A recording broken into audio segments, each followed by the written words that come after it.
How do you expect to get the best out of Eagles against Malawi when we only trained once before that game?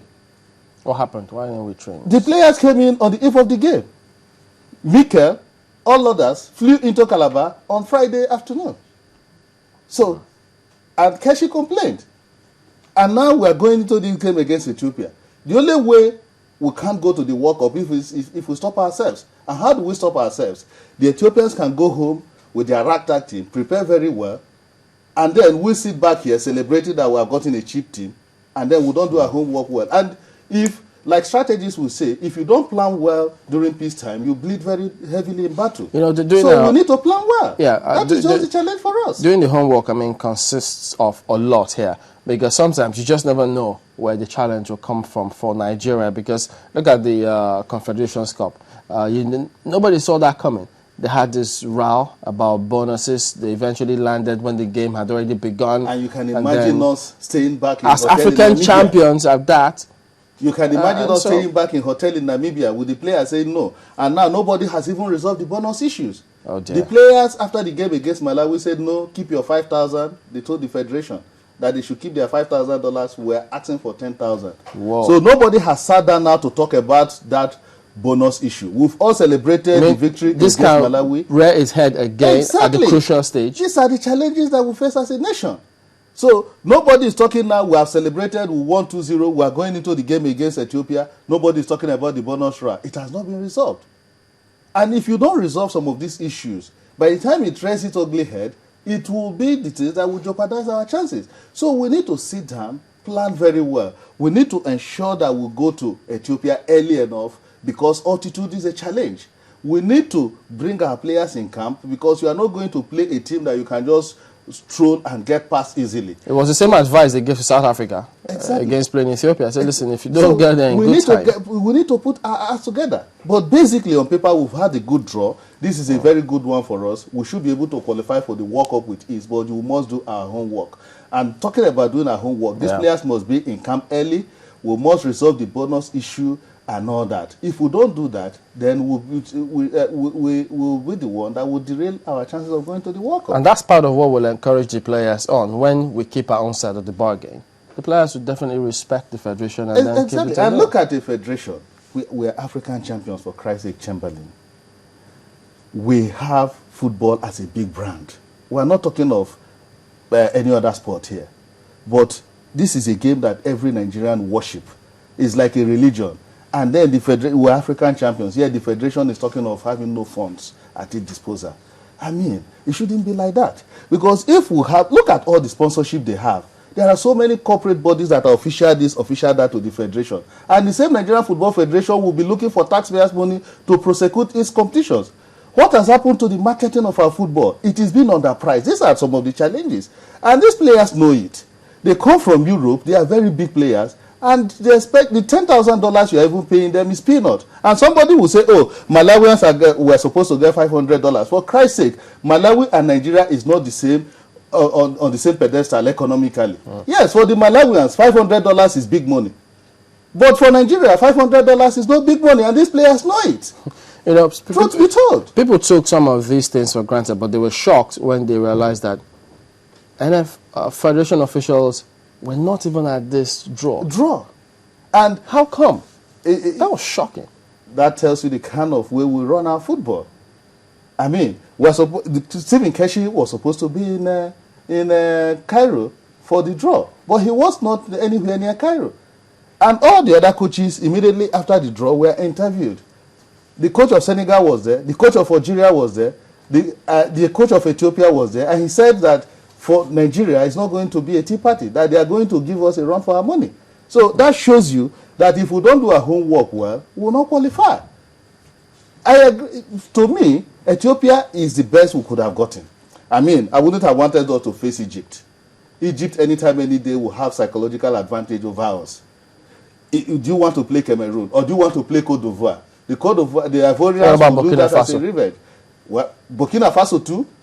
They want to see it as a revenge. Algeria and all that. So, on paper, Ethiopia is the least ranked team in Africa. They are the weakest of the 10 teams that are in this playoff. So, it's good for us. But we must do our homework with Chamberlain. We shouldn't be talking about not having money here and there. We wanted to go and play in Chan. the federation said they didn't have money to go and play in Chan. It took the National Sports Commission rescuing them and saying, no, Nigeria, being the giant of Africa, cannot pull out of Chan.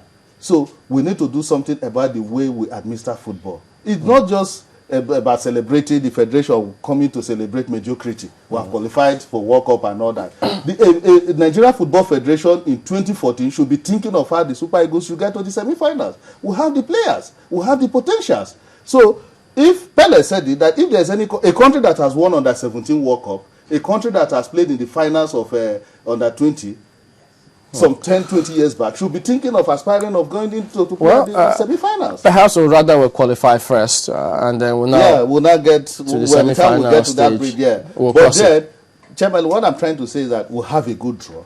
Yeah, we should get this job done, qualify, because this is the only thing that gives Nigerians joy. Football. Part of what also gave Nigerians joy was over the weekend the Federations Cup. Fantastic spotlight, specimen for football and for marketing of football in this country. It was a lovely match between those two great teams. Enyimba and Warri Wolves. And these teams, they had things going for them. These two teams have been, either they've been consistently working on themselves, investment in the team, management of the team, and this is what they get if you put in something. If you look at the talents on display, you will know that our problem here is not the talents. I mean, we have very good players. Look at Chinedu Doji, the captain of Enyimba, fantastic player. That was awesome free kick. I mean, there are Ugu, the guy that took that free kick. So you can see that was a good advertisement for Nigerian football. We have the players. All that we need to do is to harness this talent and get the job done administratively. The challenge for us is to get it right at the administrative level. Talking about the manpower, the talent, we'll have them in abundance. Even the home-based players, if you put them together and you give them the right exposure and opportunities, they will excel. I mean, Sunday Mba, who gave us the Nations Cup, is a home-based player. Up to today, he still plays his football at home. Egweke, the central defender of Warri Wolves, is home-based. So we'll have overflowing talents. But the challenge for us, like I said, is to get it right administratively. Chan is coming. And they will pick from here. They will pick from here. And ordinarily, I mean, Nigeria should be able to win Chan in South Africa in January. But we need to get our acts right to be able to do that. Yeah, at least for all those who came into this one and made this happen, it was great. They all did a great job. And Chamberlain, yes, that turf is fantastic. But there's nowhere in the world where you play on artificial turf any longer. We have gone for artificial turf now because we cannot maintain grass. The only two places that you have grass in Nigeria is at the UGS Stadium in Calabar and the one in Ahmadu Bello. So we need to do more. The Super Eagles players would not want to play on this artificial turf because the moment you get injured here, you are finished as a footballer. So why is it? Have you asked yourself why all these pitches we have in Nigeria is because have gone artificial? Because we cannot even maintain ordinary grass. Wow. All right. Thank you for coming on, George. George Alo is the roving sports editor of the Sun newspaper. So we're back in just a moment here today. Join us again. He's been coming forward at will.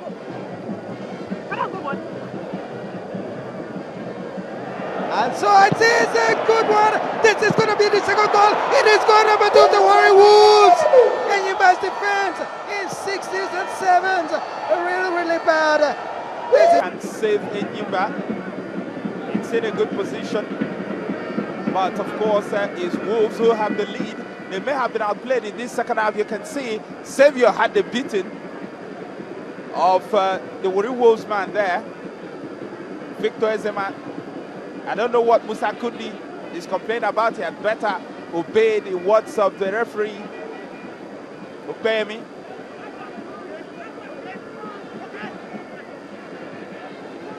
I have to give 10 yards. And it does look dangerous from this angle. I've seen Ugu score from a similar position. A powerful left footer of a player. And Ugu goes! Ugu scores!